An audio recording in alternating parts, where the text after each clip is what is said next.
بسم اللہ الرحمن الرحیم۔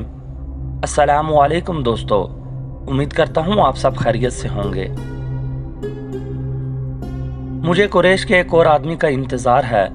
رسول اکرم صلی اللہ علیہ وآلہ وسلم نے اپنے ساتھیوں سے کہا، کون ہے وہ یا رسول اللہ صلی اللہ علیہ وآلہ وسلم؟ آپ کے ایک صحابی رضی اللہ تعالیٰ عنہ نے پوچھا، کیا وہ ہماری مدد کو آ رہا ہے؟ نہیں، آپ صلی اللہ علیہ وآلہ وسلم نے فرمایا، وہ مجھے قتل کرنے آئے گا، اسے اب تک آ جانا چاہیے تھا۔ صحابی رضی اللہ تعالیٰ عنہ نے پوچھا، لیکن وہ ہے کون؟ ابی بن خلف۔ آپ صلی اللہ علیہ وآلہ وسلم نے فرمایا، ابی بن خلف رسول اکرم صلی اللہ علیہ وآلہ وسلم کے کٹر مخالفین میں سے تھا۔ وہ مدینے کا رہنے والا تھا۔ اسے جب پتہ چلا کہ رسول اللہ صلی اللہ علیہ وآلہ وسلم نے نبوت کا دعویٰ کیا ہے تو وہ ایک روز آپ صلی اللہ علیہ وآلہ وسلم کے پاس آیا اور اس نے آپ کا مذاق اڑایا۔ آپ صلی اللہ علیہ وآلہ وسلم نے تحمل اور بردباری سے اسے اسلام قبول کرنے کی دعوت دی۔ کیا تم مجھے اتنا کمزور سمجھتے ہو کہ میں تمہارے اس بے بنیاد عقیدے کو قبول کر لوں گا؟ ابی بن خلف نے گستاخانہ لہجے میں کہا تھا، میری بات غور سے سن لے محمد، کسی روز میرا گھوڑا دیکھ لینا، اسے میں اس وقت کے لیے موٹا تازہ کر رہا ہوں جب تم قریش کو پھر کبھی جنگ کے لیے للکارو گے۔ اب بدر کے خواب دیکھنے چھوڑ دو، میں اسی گھوڑے پر سوار ہوں گا اور تم مجھے میدان جنگ میں اپنے سامنے دیکھو گے، اور میں اپنے دیوتاؤں کی قسم کھا کے کہتا ہوں کہ تمہیں اپنے ہاتھوں قتل کروں گا۔ ابی، رسول خدا صلی اللہ علیہ وآلہ وسلم نے مسکرا کر کہا تھا، زندگی اور موت اس اللہ کے اختیار میں ہے جس نے مجھے نبوت عطا فرمائی ہے اور مجھے گمراہ لوگوں کو سیدھے راستے پر لانے کا فرض سونپا ہے۔ ایسی بات منہ سے نہ نکالو جسے میرے اللہ کی سوا کوئی بھی پورا نہ کر سکے۔ یوں بھی تو ہو سکتا ہے کہ تم مجھے قتل کرنے آؤ اور تم میرے ہاتھوں قتل ہو جاؤ۔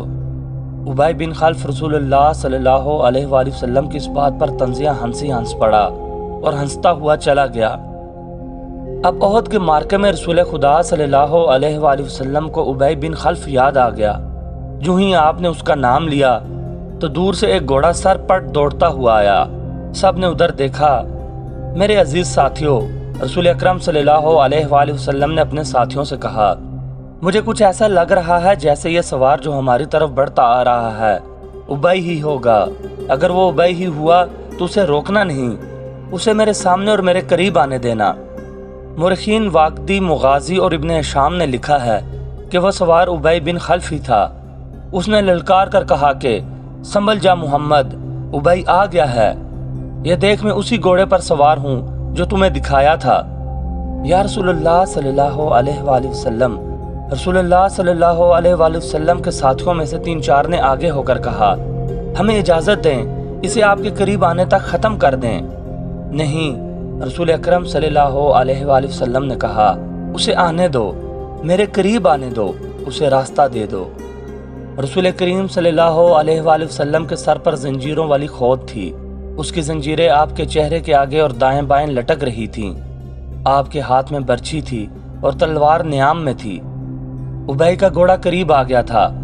آگے آ جاؤ ابی، رسول خدا صلی اللہ علیہ وآلہ وسلم نے للکار کے کہا، میرے سوا تیرے ساتھ کوئی نہیں لڑے گا۔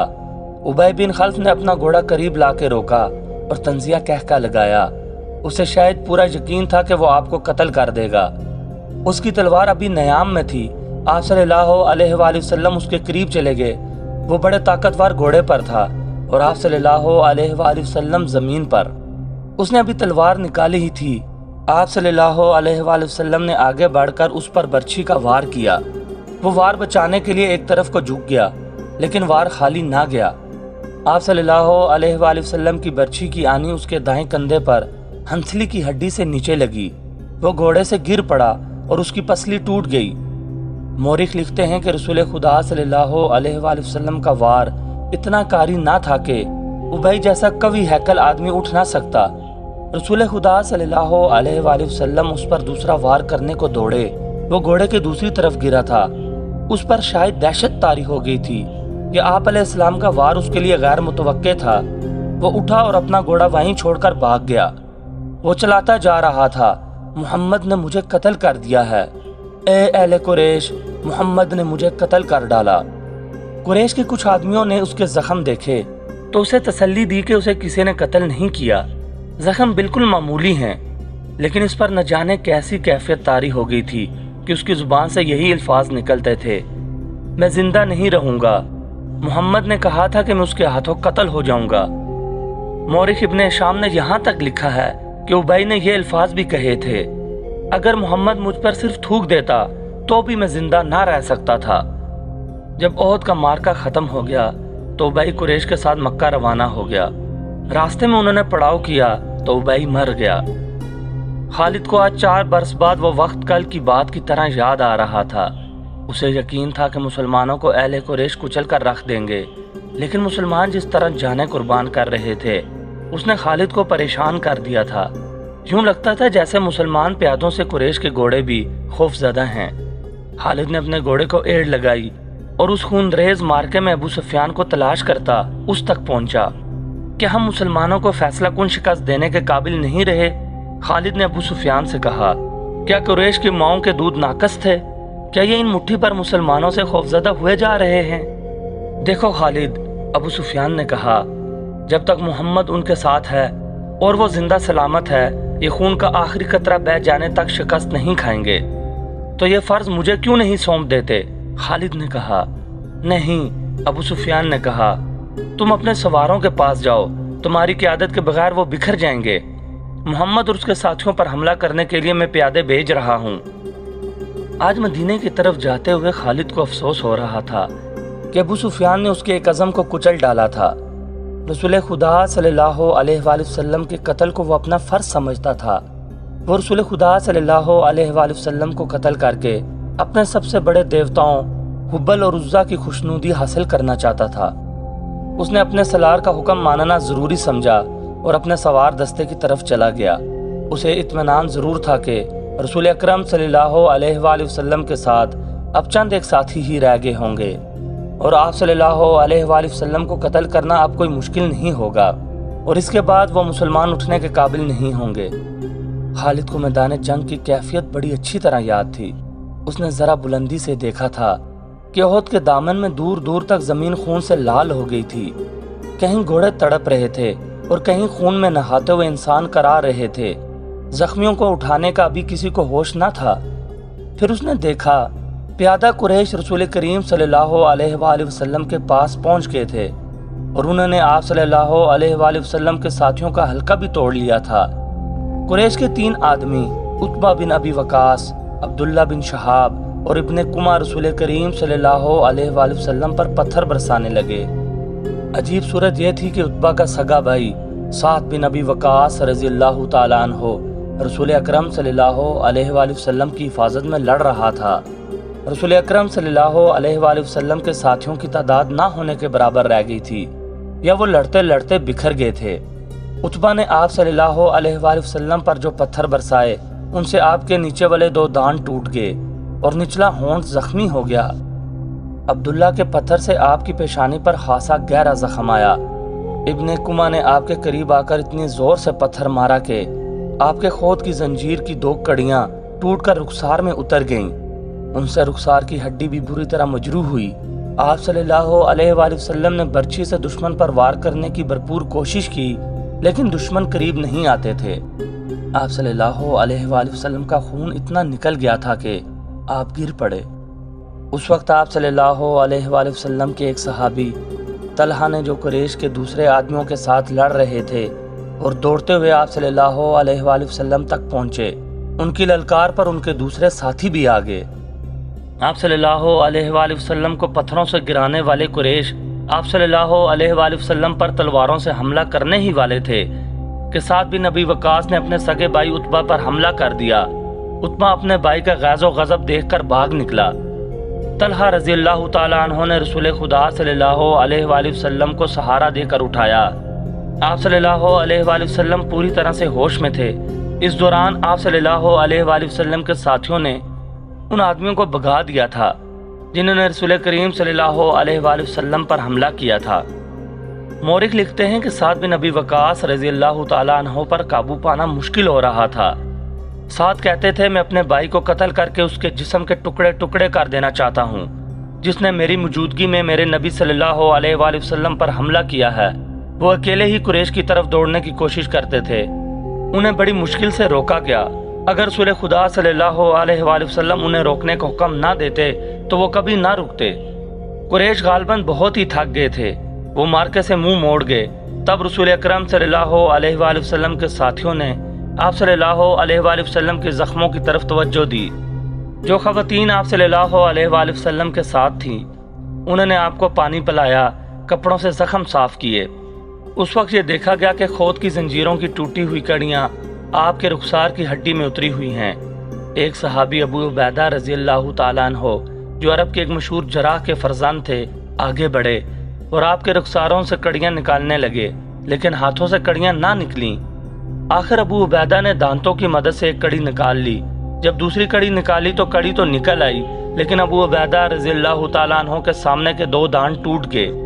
इसके बाद लोगों ने अबू उबैदा को अल-असरम कहना शुरू कर दिया। इसका मतलब है वो आदमी जिसके सामने वाले दांत ना हों। फिर वो इसी नाम से मशहूर हो गए। ये भी रसूल करीम सल्लल्लाहु अलैहि वसल्लम का मौज़ा है कि उसके बाद अबू उबैदा ऐसे खूबसूरत दिखते थे कि उनके चेहरे से निगाह नहीं हटती थी। उम्मे अमन, जो रसूल अकरम सल्लल्लाहु अलैहि वसल्लम के बचपन में आपकी दाइया रह चुकी थीं, आप सल्लल्लाहु अलैहि वसल्लम पर झुकी हुई थीं। इस वक्त तक आप सल्लल्लाहु अलैहि वसल्लम की तबीयत संभल चुकी थी। अचानक एक तीर उम्मे अमन की पीठ में उतर गया और इसके साथ ही दूर से कहका सुनाई दिया। सब ने उधर देखा तो कुरैश का एक आदमी हुबान बिन लड़का दूर खड़ा हंस रहा था। उसके हाथ में कमान थी। ये तीर उसी ने चलाया था।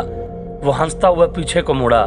रसूल खुदा सल्लल्लाहु अलैहि वसल्लम ने एक तीर साद बिन अबी वकास को देकर कहा कि ये शख्स यहाँ से तीर लेकर वापस जाए। साद रज़ियल्लाहु ताला अन्हु ने, जो तमाम कबाइल में तीर अंदाजी में खुसूसी शोहरत रखते थे, कमान में तीर डालकर हबान पर चलाया। तीर हबान की गर्दन में उतर गया। साथ के तमाम साथियों ने बड़े जोर से कहका लगाया और हबान ने डगमगाते हुए चंद कदम उठाए और वो गिर पड़ा। आज खालिद जब मदीने की तरफ बढ़ता जा रहा था और ओहद की पहाड़ी उफक से ऊपर ही ऊपर उठती आ रही थी, उसे अपने कुछ साथी याद आने लगे। अकीदों के इख्तलाफ ने भाई को भाई का दुश्मन बना दिया था, लेकिन खालिद को यह ख्याल भी आया कि बाज लोग अपने अकीदे को इसलिए सच्चा समझते हैं कि वो इसके पैरोकार होते हैं। हक और बातिल के फर्क को समझने के लिए बड़ी मजबूत शख्सियत की जरूरत होती है। एक सवाल उसे भी परेशान करने लगा, मैं मदीने क्यों जा रहा हूँ? अपना अकीदा मदीने वालों पर ठोंसने के लिए या उनका अकीदा अपने ऊपर मुसल्लत करने के लिए? उसे अबू सुफियान की आवाज सुनाई दी, जो एक ही रोज पुरानी थी। क्या ये सच है कि तुम मदीने जा रहे हो? क्या तुम्हारी रगों में वलीद का खून सफेद हो गया है? सहरा में जाते हुए उन आवाज़ों ने कुछ दूर तक उसका ताक़ुब किया। फिर वो अपने उन दोस्तों की याद में खो गया जिनके खिलाफ वो लड़ा और जिनका खून उसके सामने बह गया था। उनमें एक मुसब बिन उमैर भी थे। कुरैश जो कि मार्के से मुंह मोड़ गए थे, कुछ दूर ही पहुंचे थे कि खालिद ने अपने घोड़े को एड़ लगाई और अबू सुफियान को जा पकड़ा। उसने अबू सुफियान से पूछा कि तुम लोग जंग को अधूरा छोड़कर कहाँ जा रहे हो? मुसलमानों का दमखम खत्म हो चुका है क्या? अबू सुफियान भी यही चाहता था कि यह मार्का फैसला कुन नतीजे पर पहुंचे। कुरैश के चंद सवार वहीं से पलट आए। खालिद देख चुका था कि रसूल करीम सल्लल्लाहु अलैहि वसल्लम कहाँ हैं। यहाँ फिर अबू सुफियान ने खालिद को किसी और तरफ भेज दिया और कुछ आदमियों को नबी करीम सल्लल्लाहु अलैहि वसल्लम पर हमला करने का हुक्म दिया। अब रसूल करीम सल्लल्लाहु अलैहि वसल्लम के साथ कुछ और मुसलमान आन मिले थे। अब फिर इब्ने कुमा लड़ते हुए मुसलमानों का हल्का तोड़कर रसूल अकरम सल्लल्लाहु अलैहि वसल्लम तक पहुंचने की कोशिश करने लगा। इस वक्त रसूल अकरम सल्लल्लाहु अलैहि वसल्लम के पास मुसअब बिन उमैर खड़े थे और उम्मे अमारा अपने करीब पड़े हुए 2-3 जख्मियों को पानी पिला रही थी। उन्होंने जब कुरैश को एक बार फिर हमले के लिए आते देखा तो जख्मियों से हटकर उन्होंने एक जख्मी की तलवार उठा ली और कुरैश के मुकाबले के लिए डट गईं। कुरैश का सबसे पहला सवार जो उनके करीब आया, उस तक वो नहीं पहुंच सकती थी, इसलिए उन्होंने तलवार से उसके घोड़े पर ऐसा वार किया कि घोड़ा गिर पड़ा। सवार घोड़े की दूसरी तरफ गिरा। उम्मे अमारा ने घोड़े के ऊपर से कूदकर कुरैश के उस आदमी पर वार किया और उसे जख्मी कर दिया। वो उठा और भाग खड़ा हुआ। मुसअब बिन उमैर रज़ियल्लाहु ताला अन्हु का कद-बुद और शक्ल सूरत भी रसूल करीम सल्लल्लाहु अलैहि वसल्लम के साथ नुमाया मुशाहबत रखती थी। इब्ने कुमा मुसअब रज़ियल्लाहु ताला अन्हु को रसूल खुदा समझकर उन पर हमला आवर हुआ। मुसहब रज़ी अल्लाह ताला अन्हो तैयार थे। उन्होंने इब्ने कुमा का मुकाबला किया, लेकिन इब्ने कुमा का एक वार मुसहब रज़ी अल्लाह ताला अन्हो पर ऐसा भरपूर पड़ा कि वो गिरे और शहीद हो गए। मुसअब बिन उमैर रज़ी अल्लाह ताला अन्हो बहुत लाडों में पले नौजवान थे, लेकिन तदफीन के वक्त उनका कफन भी अधूरा था। उम्मे अमारा रज़ी अल्लाह ताला अन्हा ने मुसअब रज़ी अल्लाह ताला अन्हो को गिरते देखा। गैज़ व गज़ब से इब्ने कुमा पर तलवार का वार किया, लेकिन इब्ने कुमा ने ज़िरा पहन रखी थी और वो वार करने वाली एक औरत थी, इसलिए इब्ने कुमा का कोई ज़ख्म ना आया। इब्ने कुमा ने उम्मे अमारा रज़ी अल्लाह ताला अन्हा के कंधे पर भरपूर वार किया, जिससे वो शदीद ज़ख्मी होकर गिर पड़ी। इस वक्त रसूल करीम सल्लल्लाहु अलैहि वसल्लम जो करीब ही थे इब्ने कुमा की तरफ बढ़े, लेकिन इब्ने कुमा ने पैंतरा बदल कर आप पर ऐसा वार किया जो आप सल्लल्लाहु अलैहि वसल्लम के खोद पर पड़ा। तलवार खोद से फिसल कर आपके कंधे पर लगी। आप अलैहिस्सलाम के बिल्कुल पीछे एक गड़ा था। आप सल्लल्लाहु अलैहि वसल्लम जख्म खाकर पीछे हटे और गड़े में गिर पड़े। इब्ने कुमा ने पीछे हटकर गला फाड़ कर कहा, मैंने मोहम्मद को कत्ल कर दिया है। वो यही नारे लगाता मैदान जंग में घूम गया। उसकी आवाज़ कुरैश ने भी सुनी और मुसलमानों ने भी। मुसलमानों पर उसका बड़ा तबाहकुन असर हुआ कि हौसला हार बैठे और ओहद की पहाड़ी की तरफ पसपा होने लगे। अपने नबी सल्लल्लाहु अलैहि वसल्लम के शदाइयों भागते हुए मुसलमानों को एक ललकार सुनाई दी, अगर नबी सल्लल्लाहु अलैहि वसल्लम ना रहे तो लानत है हम पर कि हम भी जिंदा रहें। तुम कैसे शदाई हो के नबी करीम सल्लल्लाहु अलैहि वसल्लम की शहादत के साथ ही तुम मौत से डर कर भाग रहे हो। मुसलमान रुक गए। इस ललकार ने उन्हें आग बगोला कर दिया। वो प्यादा थे, लेकिन उन्होंने कुरैश के घुड़सवारों पर हमला कर दिया। खालिद को आज याद आ रहा था कि उसके हाथों कितने ही मुसलमानों का खून बह गया था। दोस्तों, उम्मीद करता हूँ ये वीडियो आपको पसंद आई होगी। मज़ीद अच्छी वीडियोस देखने के लिए हमारे चैनल को सब्सक्राइब करें। अल्लाह ताला से दुआ है कि अल्लाह हमें अपने हिफ्ज़ व ईमान में रखे। आमीन।